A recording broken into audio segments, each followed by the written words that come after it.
ஸ்ரீமதி ராமானுஜாய நமः. பிரபன்ன பாரிஜாத்தாய தோத்ரவேத்ரைகபாணயே ஞானமுத்ராய கிருஷ்ணாய கீதாமிருததுஹே நமः.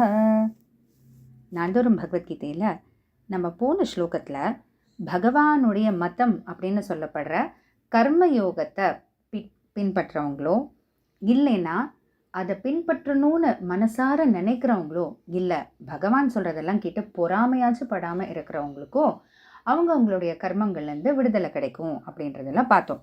இப்போது பகவான் சொல்கிறத பின்தொடரலைனா, அதை பின்தொடரணும்னு நினைக்க கூட இல்லைன்னா அப்படிப்பட்டவங்களுக்கு என்னன்றதை பார்க்கலாம்.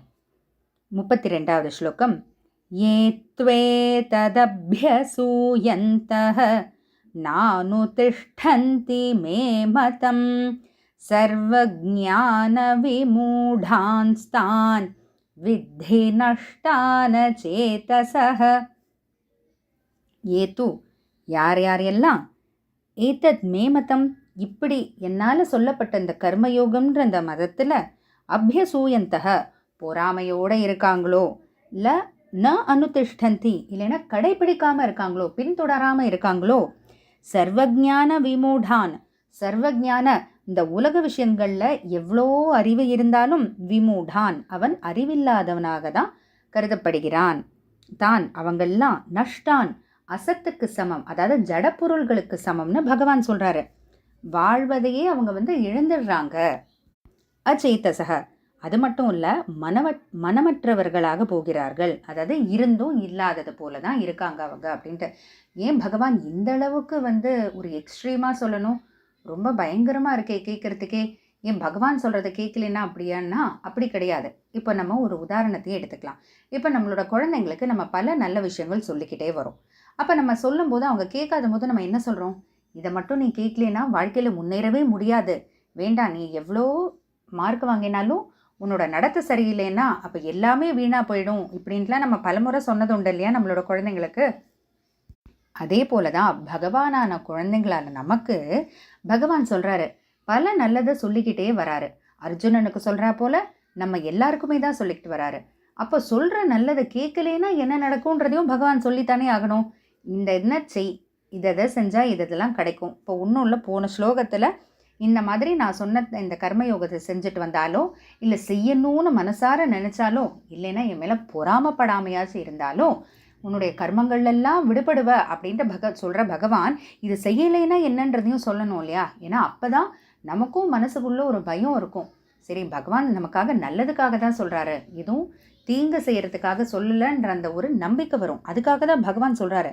நான் சொன்னேன்றதுக்காக இல்லை, இது உன்னுடைய நல்லதுக்காகன்னு பகவான் சொல்கிறாரு. கர்மயோகம் தான் நாம் செய்ய வேண்டியது. அதை செஞ்சு நம்மளோட கர்மங்களை எப்படி போக்கிக்கிறது, திரும்ப திரும்ப பெருக்காமல் எப்படி இருக்கிறதுன்றதுக்காக தான் பகவான் சொல்கிறாரு. அப்போ அதை சொல்கிறத கேட்கலைன்னா என்ன அர்த்தம்? உனக்கு அறிவு இருந்தும் இல்லாததுக்கு சமம்.